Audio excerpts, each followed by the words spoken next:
Ćao društvo, nismo se čuli jedno vreme, ali ajde pred novu godinu da napravimo neki rezime, odnosno uvod u novu godinu. Znate da sam vam pričala uvek da se neke stvari sređuju pred novu godinu, da se završavaju neke stvari, da postoje neki običaji koji su kako u Feng Shuiu, tako isto i na Balkanu.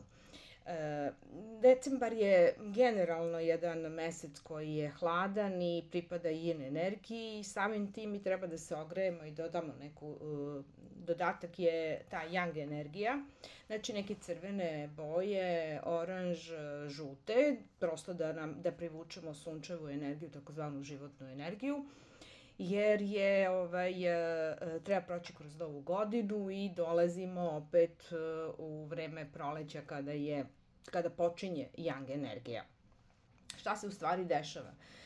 Postoje nekoliko običaja koje mi sami imamo ovde u Feng Shuiu, ali isto tako su i na Balkanu našem. Znači, postoji onaj običaj opraštanja, pa vraćanja dugova, nešto što možete, pa ne znam, raščišćavanja kuće, jer samim tim što čija energija ulazi kroz ulazna vrata, takozvane ustači ili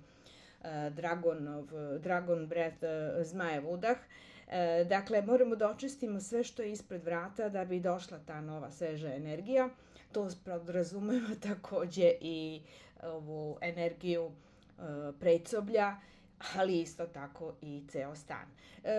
Kod nas na Balkanu ima običaj pred novu godinu da se čisti kuća, ali isto tako i kod pravoslavaca je čišćenje pred slave, dolazak nove energije. U principu, svaki vid poređenja Feng Shuia sa novom godinom i kićenjem jelke, svi će sad da se nešto iznenade zašto ja o tome pričam, ali razumite da postoji nekoliko novih godina. Kinezi imaju svoju novu godinu u 2026. ulaze 17. februara, praktično oni slave od 4. februara, ali to je prvi dan proleća kod njih i tada se u stvari ulazi u novu godinu. Po nekim drevnim pravilima kod nas je bio ulazak 1. aprila, dakle po nekim drevnim. Po novome mi slavimo srpsku novu godinu 14. odnosno 13. na 14. januar. Onda imamo neku tajlansku novu godinu koja je između, pa imamo jevrijsku novu godinu, a ko zna koliko ima etiopljanska. Tako da ne možemo mi sada da skroz izbacimo kićenje, jelke, uređenje, čišćenje stana i ostalo nekim običaje, nego jednostavno ako su i Kinezi napravili, znači po Feng Shuiu pravilima, oni slave tačno na svoju kinesku godinu, ali takođe i oni su se prilagodili takođe globalnim, tako i sve ovo, i jevrijska nova godina i srpska nova godina, znači mi svi slavimo u stvari ono što se slavi na planeti celoj, to je 31. decembar na 1. januar, dakle tada se zvanično ulazi. Verovatno je to i napravljeno da bi bilo lakše računanje, a možda i nije važno, neću da ulazim u to, u svakom slučaju ono što vi treba da uradite jeste ovo što sam rekla, se očisti, malo sredi. Takođe imate kod mene na sajtu fengshuisrbija.com malo više možda opisanih nekih situacija, imam neka gostovanja pa sam stavila linkove ako hoćete pogledate.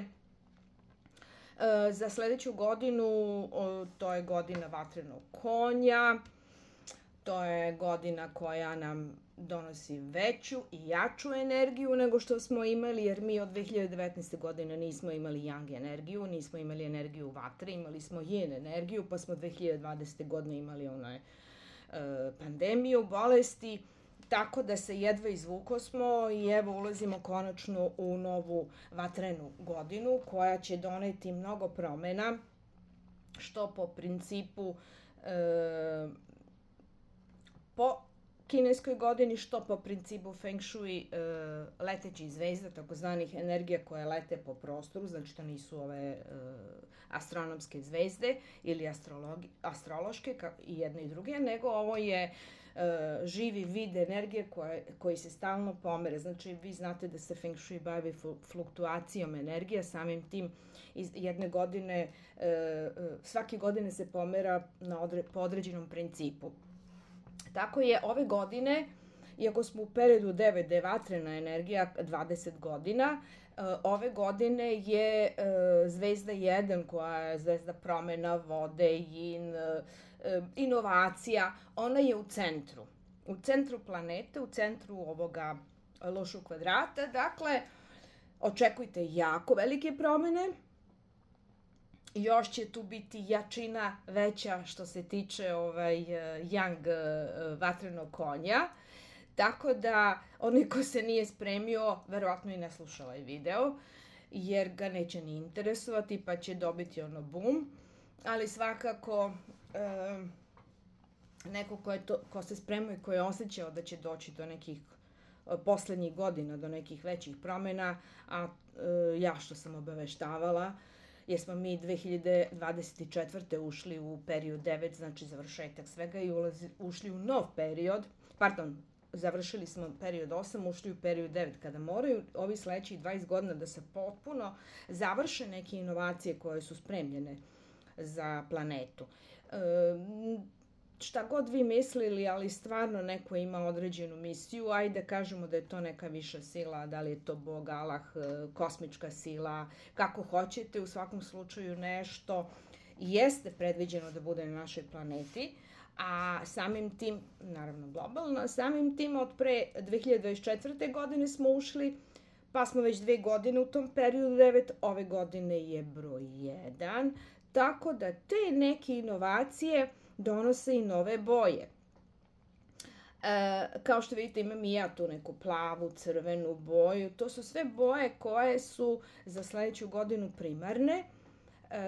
Tako isto možete i da okitite jelko po tom principu, ali uvek dodajte neke, evo, recimo ove novčiće, sad sam se setila da sam ih ovde okačila, možete da dodate bilo koje Feng Shui simbole koji će vam doneti radost. Šta znači radost? Pa deca vole da stave, ne znam, određene svoje figurice, neka stave svoje slike. Vi stavite ono što vi želite, neko želi bebu, stavit će kolice ili slike bebe, drugi će da stave 2 patkice mandarinske ili će onaj dupli srećni znak, kineski, imate to sve kod mene na sajtu. Takođe, možda žele, stavit ću ja i još par nekih videa ispod ovog da prosto se podsjetite, jer sam stavljala u nekim videima i Feng Shui simbole. Pa ne znam, želite veću karijeru ili promenu posla, vi možete zapišete i želju i da stavite ispod jelke ili u neki kovčežić sa nekim novčićima, budom, to su takozvana vazna bogatstva, koja se u ove godine 2026. će se staviti na određenim mestima. Dakle, kasnije, odnosno u drugom videu ću i ono standardno moje da ispričam par nekih zvezda koje su jako bitne i simboli koji su važni za te energije.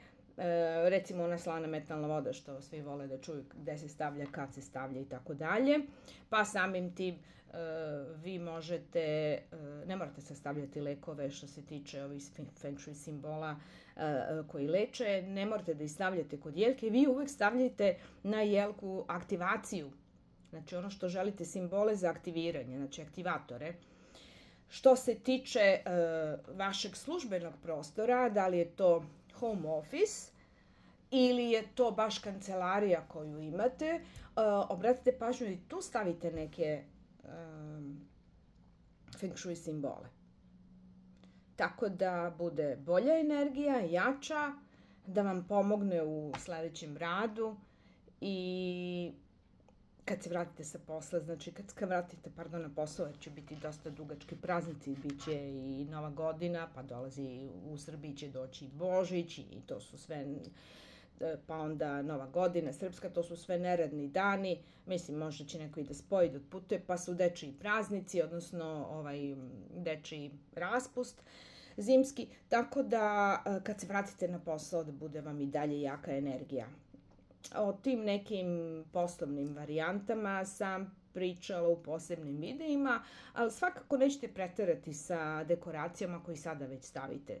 Prosto poboljšat će vam ako ništa neku intuiciju i neku okolinu, radost kad vidite te neke stvari ukoliko to volite. Svakako ću uskoro još jedan ovaj video po pitanju ovih zvezda letećih, po pitanju nekih lekića snimiti. Svako dobro, ja vas pozdravljam. Prijetno.